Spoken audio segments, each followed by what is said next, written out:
नमस्ते साथीहरू, तपाईलाई स्वागत छ यस ट्रिनिटी PHC 7 च्यानलमा। आज म नेपाल टेलिकमको चौथो तहको बजार व्यवस्थापन भन्ने टपिक रहेको छ, त्यस सम्बन्धी केही जानकारीहरू लिएर उपस्थित भएको छु। बजार व्यवस्थापन भनेको के हो? यसको सानो परिचय। वस्तु तथा सेवाको उत्पादन तथा खरिद बिक्री हुने ठाउँलाई नै बजार भनिन्छ। अर्को शब्दमा वस्तु तथा सेवाको विनिमय हुने स्थान विशेषलाई बजार भनिन्छ। यसलाई हामी समग्रमा के भन्न सक्छौँ भने सबै किसिमका खरिदकर्ता र विक्रेताहरूको समग्र रूप जुन हुन्छ त्यसलाई नै हामी बजार भनेर बुझ्छौँ। त्यस्तै अब बजारीकरण वा बजार शास्त्र भनेको के हो? बजार शास्त्र सम्भावित ग्राहकको खोजी, उनीहरूको पहिचान, सो अनुरूपको वस्तु तथा सेवाको उत्पादन, वस्तु वितरण प्रक्रिया, वस्तु विकासको रणनीति एवं ग्राहक सन्तुष्टि तुल्याउन सम्पूर्ण रणनीतिको प्रभावकारी व्यवस्थित लक्ष्य उन्मुख रणनीतिको तर्जुमा र कार्यान्वयन गर्ने जस्ता क्रियाकलाप नै बजार शास्त्र हो। वस्तु तथा सेवाको उत्पादन पूर्वदेखि लिएर बिक्री वितरण, अनुगमन तथा वस्तु उपभोग पछिको ग्राहकको सन्तुष्टि प्रदान गर्ने सम्मका सम्पूर्ण क्रियाकलापको अध्ययन वा समष्टिगत कार्यविधि नै बजार शास्त्र हो। बजारीकरण बजार शास्त्रको विज्ञान र कला हो, जसले ग्राहकको सन्तुष्टि, विनिमय, उपयोगिता आदि जस्ता विषयलाई समेटेको हुन्छन्। समग्रभन्दा ग्राहकका आवश्यकता पहिचानदेखि वस्तु उत्पादन, बिक्री वितरण, बजारको अध्ययन, ग्राहकको सन्तुष्टिसम्म भए नभएको कार्यको समष्टिगत रूपलाई नै बजार शास्त्र भनिन्छ। बजार शास्त्र व्यवस्थापन, बजार शास्त्र जुन छ त्यसले व्यवस्थापन कसरी गर्ने भन्दाखेरि सङ्गठनले निर्धारण गरेको लक्ष्य उद्देश्य प्राप्तिका लागि ग्राहकको पहिचान, ग्राहकका आवश्यकताको पहिचान, वस्तु तथा सेवाको उत्पादन, सोको बिक्री वितरण पश्चात ग्राहकको सन्तुष्टि ल्याउन सङ्गठनको स्रोत साधनलाई वातावरण अनुकूल परिचालन गरी अधिक लाभ लिनका लागि योजना बनाउने, सङ्गठन गर्ने, निर्देशन दिने, नियन्त्रण गर्ने तथा समन्वय गर्ने जस्ता सम्पूर्ण क्रियाकलापको समष्टिगत रूपलाई बजार शास्त्र व्यवस्थापन भनिन्छन्। वर्तमान युग बजारीकरणको युग हो, जहाँ वस्तु तथा सेवाको उत्पादन प्राप्त गर्न नसकिने हुँदा बजार व्यवस्थापन अपरिहार्य विषय बनेको छ। त्यस्तै बजार व्यवस्थापन अन्तर्गत कस्ता कुराहरू पर्दछन् भन्दाखेरि वस्तु उत्पादनभन्दा पहिले ग्राहकको आवश्यकता पहिचान गर्ने, नयाँ वस्तुको खोजी गर्ने, वस्तु बिक्रीमा नवीनता ल्याउने, गुणस्तर तथा वस्तु उपयोगिता वृद्धि गर्ने, वस्तुको ढाँचा र प्याकेजिङ गर्ने र मूल्य तोक्ने, उक्त वस्तुको नमुनालाई बजारमा प्रस्तुत गर्ने लगायत ग्राहकको पृष्ठपोषणसहित वस्तु तथा सेवा वितरणको व्यवस्था मिलाउने गर्नुपर्दछ। समग्रमा बजार व्यवस्थापन भनेको वस्तु तथा सेवाको उत्पादन पूर्वदेखि बिक्री तथा बिक्री पश्चात सम्मका सम्पूर्ण गतिविधिको समष्टिलाई बुझिन्छन्। यो चाहिँ एउटा बजार व्यवस्थापनको चार्ट रहेको छ, जुन बजार व्यवस्थापन अन्तर्गत यी निम्न कुराहरू पर्दछन्, जसमा रणनीति, उत्पादन, प्रचार प्रसार, त्यसै वितरण, त्यसै मूल्य निर्धारण, ग्राहकको सन्तुष्टि रहेका छन्।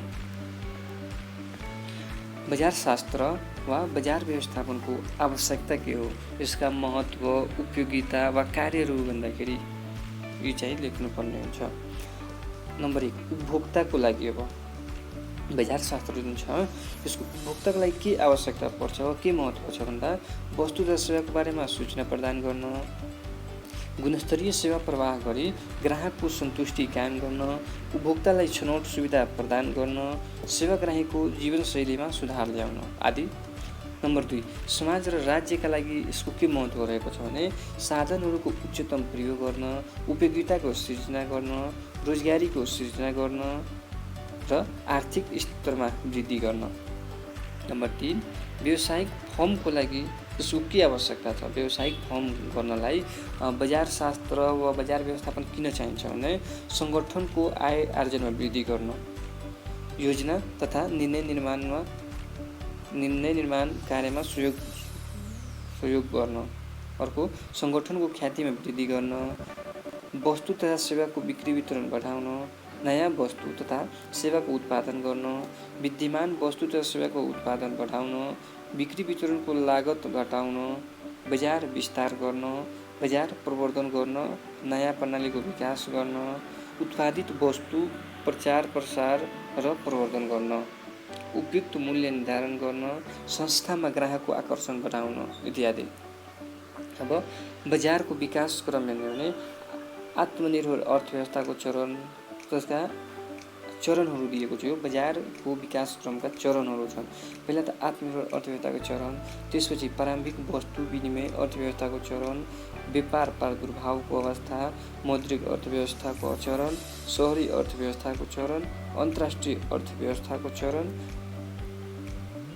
त्यसपछि बजार व्यवस्थापन गर्दा ध्यान दिनुपर्ने कुरा, बजार व्यवस्थापन गर्दा के कस्ता कुराहरूमा ध्यान दिनुपर्ने हुन्छ भन्दाखेरि वस्तु तथा सेवाको गुणस्तर, प्रतिस्पर्धी र स्वीकार्य मूल्य, आक्रामक विज्ञापन र प्रचार प्रसार, बजारको माग र आवश्यकताको सर्वेक्षण, ग्राहक सन्तुष्टि, उपयुक्त र प्रभावकारी प्रविधिको प्रयोग, नयाँ बजारको अनुसन्धान र विकास, मितव्ययी उत्पादन प्रणाली, कमी कमजोरी तथा सम्भावनाको अनुगमन र मूल्याङ्कन, जसलाई सर्ट एनालाइसिस पनि भन्ने गरिन्छ। अब बजार शास्त्र वा बजार शास्त्र व्यवस्थापनका विशेषताहरू। बजार शास्त्रको कला र बजार शास्त्रको कला र विज्ञापन हो। उपभोक्ता सन्तुष्टिलाई जोड दिन्छ। गतिशील त नियमित प्रक्रिया हो। गतिशील नियमित प्रक्रिया हो। यो चाहिँ त चाहिँ मिस्टेक लागेको हो। त्यसपछि लक्ष्य उन्मुख हुन्छ। रणनीतिक कार्य हो। माग र आपूर्तिमा जोड दिएको हुन्छन्। सेवा ग्राहकसँग अन्तर सम्बन्धित हुन्छ। क्रेता र विक्रेताको सहभागिता हुन्छ। प्रतिस्पर्धामा जोड दिएको हुन्छ। मूल्य निर्धारण गरिन्छ। वस्तु तथा सेवा छनौटको स्वतन्त्रता हुन्छ। अब बजारका लागि आवश्यक तत्त्व बनाऊ वा बजार व्यवस्थापनका तत्त्व बनाऊ, जसलाई हामी 4P भनेर सम्झाउँछौँ, जसमा प्रोडक्ट, प्राइस, पर्सन्सलाई बायर और सेलर्स भनेर बुझ्छौँ। त्यसपछि अर्को प्लेस भनेर दिएको छ।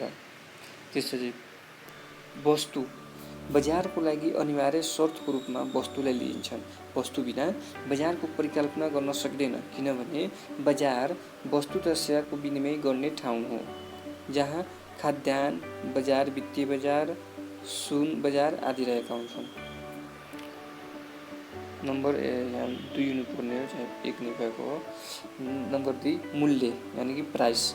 बजारीकरणको लागि अर्को आवश्यक तत्त्व मूल्य हो, जसले वस्तु तथा सेवाको विनिमय गर्न सहजीकरण प्रदान गर्दछ। सामान्यतया वस्तु तथा सेवाको बजारमा एउटै मूल्य कायम गरिनु पर्दछ, जुन पूर्ण प्रतिस्पर्धात्मक बजारमा मात्र सम्भव हुन्छ। नम्बर 3 क्रेता वा विक्रेता। वस्तु तथा सेवाको किनबेच तथा बजारीकरणसँग क्रेता र विक्रेता अपरिहार्य रूपमा जोडिएका हुन्छन्। नम्बर 4 स्थान अथवा प्लेस। वस्तु तथा सेवाको माग र आपूर्तिको सञ्चालनको निश्चित स्थान वा बिन्दु विशेषलाई क्षेत्र भनिन्छ। बजार शास्त्रमा क्षेत्र अनिवार्य तत्त्वको रूपमा रहन्छन्। नम्बर 5 हो पूर्ण प्रतिस्पर्धा। बजारमा क्रेता र विक्रेताको बीचमा पूर्ण प्रतिस्पर्धा भएको हुनुपर्दछ, जसमा वस्तु तथा सेवाको विनिमय र मूल्य निर्धारण माग र आपूर्तिको आधारमा बजारले स्वतन्त्र रूपले गर्दछ। नम्बर 6 बजारको सही ज्ञान, पर्फेक्ट नलेज अफ मार्केट। खरिदकर्ता र विक्रेतालाई बजारमा ग्राहकको माग, उनीहरूको बानी, स्वाद, फ्यासन, मूल्य आदिको बारेमा पूर्ण ज्ञान हुनुपर्दछ। नम्बर 7 क्रेता र विक्रेता बीच व्यापार सम्बन्ध हो। बजार हुनका लागि क्रेता र विक्रेता बीच पूर्ण रूपमा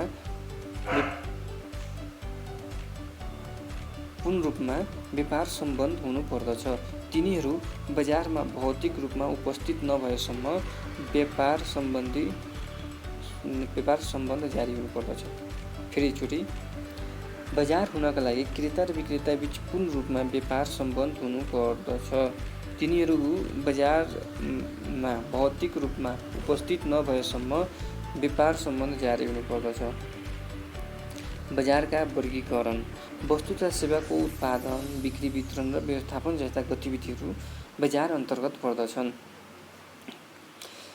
बजारलाई विभिन्न प्रकृति, महत्त्व, उपयोगिता आदि जस्ता विभिन्न आधारमा वर्गीकरण गर्न सकिन्छ।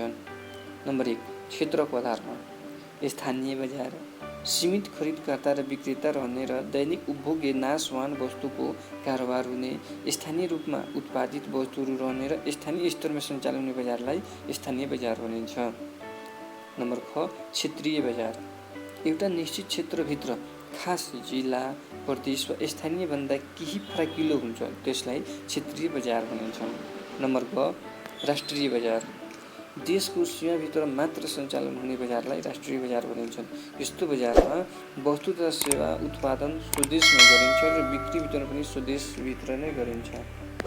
नम्बर घ, अन्तर्राष्ट्रिय बजार। वस्तु तथा सेवाको माग एकभन्दा बढी देश वा विश्वका ग्राहकले गर्दछन्, त्यस्तो वस्तु तथा सेवाको कारोबार हुने बजारलाई अन्तर्राष्ट्रिय बजार भनिन्छन्। नम्बर 2, अवधिको आधारमा। अति अल्पकालीन बजार, अल्पकालीन बजार र दीर्घकालीन बजार गरेर हुन्छ। यसको यो अलि सानो डेफिनेसन दिएको छ, चाहिँ पढ्नु, भिडियोलाई पज गरेर चाहिँ पढ्नु होला। नम्बर 3, कारोबार प्रकृतिको आधारमा। कारोबार प्रकृतिको आधारमा पनि दुई किसिमका हुन्छन्। क, तत्कालको बजार, ख, भावी बजार। तत्काल भन्नाले कारोबारको समयमै भुक्तानी गरिने बजारलाई तत्काल बजार भनिन्छ भने भावी बजार कारोबारको समयमा भुक्तानी नगरी भविष्यमा पनि भुक्तानी गर्न सक्ने गरी बजारलाई भावी बजार भनेर भनिन्छ। अब नम्बर 4, नियमनका आधारमा। नियमनका आधारमा एउटा नियमित बजार हुन्छ भने अर्को अनियमित बजार भनेर हुन्छ। नम्बर 5, व्यवसायको परिमाणको आधारमा थोक बजार र एउटा खुद्रा बजार हुन्छ। वस्तुको प्रकृतिको आधारमा वस्तु बजार र सेवा बजार हुन्छ। उपभोगको आधारमा उपभोक्ताको बजार र औद्योगिक बजार हुन्छ। प्रतिस्पर्धाको आधारमा एकाधिकार बजार, पूर्ण प्रतिस्पर्धा बजार, अपूर्ण प्रतिस्पर्धा बजार। त्यस्तै अर्को विक्रेताको स्थितिको आधारमा प्राथमिक बजार, गौण बजार, अन्तिम बजार। यहाँ बजारका प्रकारहरू विभिन्न आधारहरूमा दिएको छ। यस्तो चाहिँ इक्जाममा परीक्षाको बेला लेख्नु पर्दा चाहिँ आफ्नो हिसाबले 2-3 वटा कति मार्कको क्वेसन सोधिएको हो त्यस अनुसार चाहिँ लेख्नु होला। यहाँ एउटा प्रश्नको रूपमा छ, बजार व्यवस्थापनको परिचय दिँदै नेपाल टेलिकमले बजारलाई प्रवर्धन गर्न के कस्ता रणनीति अवलम्बन गर्नु पर्ला, सुझाव दिनुहोस्। यहाँ बजार व्यवस्थापनको परिचय त हामी माथि नै छलफल गरिसक्यौँ, त्यो चाहिँ यहाँ लेख्नु पर्ला। त्यस्तै अब टेलिकमले बजार प्रवर्धन गर्न निम्न रणनीति अपनाउनु पर्दछ। ती रणनीतिहरू के हुन् भन्दाखेरि ग्राहकको अपेक्षा अनुसार अत्याधिक भरपर्दो, गुणस्तरीय, सर्वसुलभ र प्रतिस्पर्धी दूरसञ्चार सेवा उपलब्ध गराउनु। अर्को इन्टरनेट सेवा, भ्यालु एडेड सेवा तथा अन्य नवीनतम सेवाहरूको विकास र विस्तार गर्नु। अर्को वायरलेस प्रविधिको 5G और LTE मोबाइल सेवाको विस्तार गरी कम्पनीको राजस्व विस्तार गर्ने। अर्को FTTH सेवाको विस्तारसँगै अन्तर्राष्ट्रिय रोमिङ सेवाको विस्तार एवं गुणस्तर सुधार गर्ने। त्यस्तै Nepal digital payments company limited स्थापना गर्ने। FTTH प्रविधिमा आधारित IPTU सेवा NTTV ब्रान्डमा उपलब्ध गराउने। त्यस्तै लगानी बिक्री वितरणमा जोड दिने, eSIM सञ्चालनको प्रभावकारितामा जोड दिने। त्यस्तै अन्त्यमा नेपाल टेलिकमले ग्राहक, समाज र सरकारवालाहरूको हितलाई मध्यनजर गर्दै रणनीति तय गरी बजार विस्तार गर्न सकेमा सेवा प्रभावकारी हुने देखिन्छन्। अब ग्राहक सेवा। संस्थाले आफ्ना ग्राहकहरूलाई आफ्नो उत्पादन वा सेवाहरू खरिद गर्नु अगाडि र वस्तु तथा सेवाको प्रयोग गरेपछि प्रदान गर्ने सेवा असहयोग नै ग्राहक सेवा भनिन्छन्। सङ्गठनले ग्राहकहरूलाई प्रदान गर्ने वस्तु तथा सेवाको पहिचानदेखि उपयोगसम्मका सम्पूर्ण क्रियाकलापहरूलाई ग्राहक सेवा भनिन्छ। ग्राहक सेवा अन्तर्गत सेवाग्राहीलाई प्रदान गरिने छनौट सेवा, सेवाको सहजीकरण, सहज प्राप्ति, सहज उपयोग, गुनासो व्यवस्थापन र ग्राहक सन्तुष्टि जस्ता विविध विषयहरू पर्दछन्। ग्राहक सेवाले सेवाग्राहीको आवश्यकता, प्राथमिकता, गुनासो र सन्तुष्टि जस्ता पक्षहरूलाई महत्त्वपूर्ण पक्षको रूपमा हेरेको हुन्छ। अब ग्राहकका प्रकार चाहिँ मुख्यतः 3 किसिमका प्रकारका हुन्छ। एउटा वर्तमान ग्राहक हुन्छ, अर्को सम्भावित ग्राहक हुन्छ भने तेस्रो गुमाएका ग्राहक हुन्छ।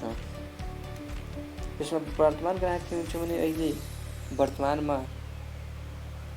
खरिद गर्ने व्यक्ति त्यस्तै सेवाको प्रकृति हेरी सम्भावित ग्राहक यानि कि भविष्यमा खरिद गर्न सक्ने वा नयाँ ग्राहक जोड्न सक्ने खालको ग्राहकलाई सम्भावित ग्राहक भनिन्छ भने अर्को तपाईँ सेवाको प्रकृति अनुसार राम्रो सेवा प्रदान गर्यो भने गुमेका जुन पहिला चाहिँ किन्ने खरिद गर्ने गर्थ्यो तर छोडिसक्यो त्यो गुमेका ग्राहक पनि फेरि आकर्षित हुन्छ, त्यस्तो गुमाएको ग्राहक भनेको छ।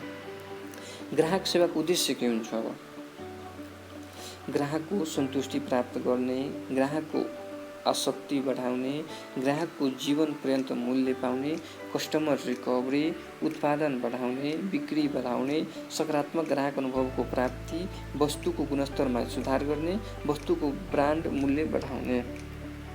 त्यस्तै ग्राहक सेवाको महत्त्व अब आवश्यकता। ग्राहक सेवा कुनै पनि संस्थालाई वा नेपाल टेलिकमको सन्दर्भमा भनौँ भने नेपाल टेलिकमको जुन संस्था छ त्यसलाई ग्राहक सेवा सम्बन्धी के महत्त्व रहेको छ, त्यस के को आवश्यकता पर्यो? ग्राहक सेवा आफ्ना ग्राहकको पहिचान गर्न, वस्तु तथा सेवाको मागको परिमाण, गुणस्तर तथा सेवाको बारेमा जानकारी प्राप्त गर्न, सेवाको प्रक्रियाको बारेमा ग्राहकलाई जानकारी गराउने, उत्पादित वस्तुको बजारीकरण गर्न, सेवाग्राहीको सन्तुष्टि कायम गर्न, सङ्गठनको लक्ष्य उद्देश्य हासिल गर्न, सेवाग्राहीको गुनासो व्यवस्थापन गर्न, सेवाग्राहीको सेवा प्राप्त गर्ने अधिकार सुनिश्चित गर्न, सेवाग्राही र सेवा प्रदायकको बीच सुमधुर सम्बन्ध स्थापित गर्न, त्यस्तै सेवाग्राहीलाई टिकाइ राख्ने, वस्तु र सेवाको प्रचार प्रसार गर्न, सङ्गठनको विश्वसनीय बढाउन, वस्तु र सेवाको विस्तार गर्ने, बिक्री वितरणलाई प्रवर्धन गर्ने लगायत मुनाफा आर्जन गर्दै सङ्गठनको सफलता प्राप्त गर्न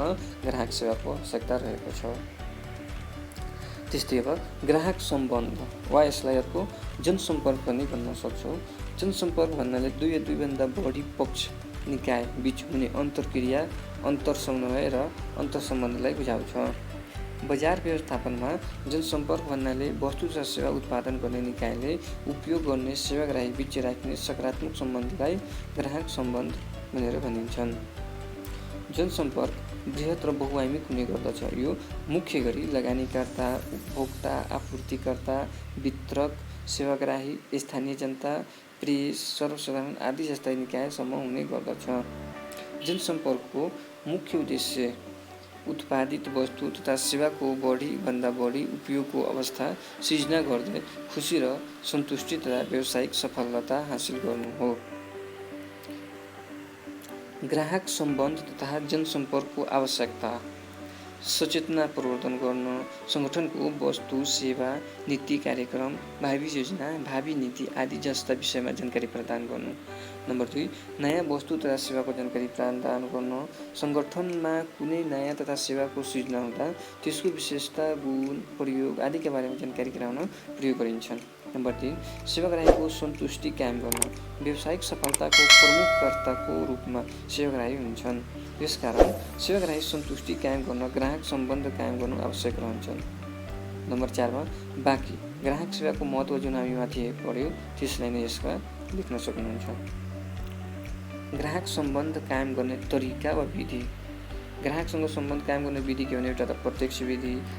प्रत्यक्ष विधिमा के छ भने प्रत्यक्ष भेटघाट, सभा सम्मेलन, बैठक, सेमिनार, अन्तर्वार्ता, शिक्षण, प्रशिक्षण, तालिमहरू रहेका छन् भने अप्रत्यक्ष विधि अन्तर्गत टेलिफोन विधि, चिठीपत्र, इमेल, च्याट, एसएमएस, रेडियो कार्यक्रम, टेलिभिजन प्रसारण र विज्ञापन, गुनासो पेटिका आदि रहेका छन्। उत्कृष्ट ग्राहक सम्बन्ध सिर्जना गर्न महत्त्वपूर्ण सिपहरू वा ग्राहक सम्बन्धका लागि ध्यान दिनुपर्ने कुराहरू के भन्दाखेरि ग्राहकको कुरा ध्यानपूर्वक सुन्ने, ग्राहकसँग कुराकानी गर्ने, ग्राहकका गुनासोलाई अवसरमा रूपान्तरण गर्ने, ग्राहकसँग निरन्तर सम्बन्ध कायम गर्ने र अन्य गर्नुपर्ने कार्यहरू गर्ने। बजार विश्लेषणमा सङ्गठनमा उत्पादित वस्तु र सेवालाई बजारमा स्थापित गर्न बजारका सम्भावनालाई अध्ययन गर्ने प्रक्रियाको समष्टिलाई बजार विश्लेषण भनिन्छन्।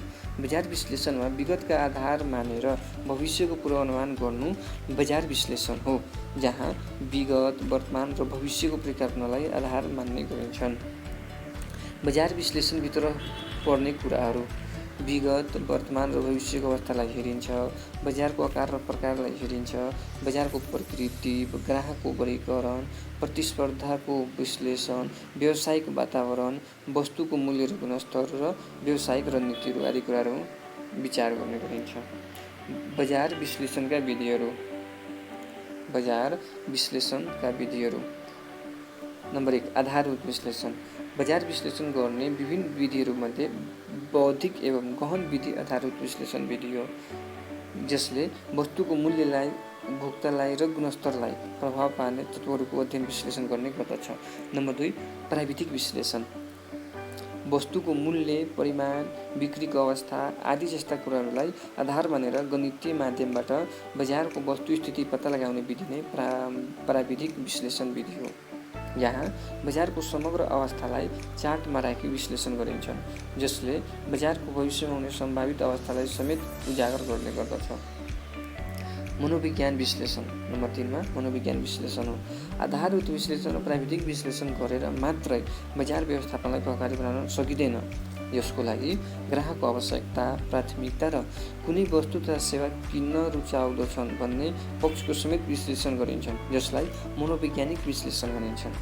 मनोवैज्ञानिक विश्लेषण सेवाग्राहीको मनोवैज्ञानिकको एक अध्ययन समेत हो। बजार विश्लेषण प्रक्रिया हो। बजार विश्लेषण गर्दा के कस्ता प्रक्रिया अपनाइन्छ भने नम्बर 1 बजार विश्लेषण गर्नुका उद्देश्य निर्धारण गर्ने, कुन क्षेत्रको विश्लेषण गर्ने हो सो निर्धारण गर्ने। नम्बर 3 लक्षित सेवाग्राहीको पहिचान गर्ने। नम्बर 4 प्रतिस्पर्धीहरूको अध्ययन गर्ने। नम्बर 5 मा तथ्याङ्क सङ्कलन गर्ने। नम्बर 6 तथ्याङ्कको विश्लेषण गर्ने। नम्बर 7 विश्लेषणको प्रतिवेदन तयार गर्ने।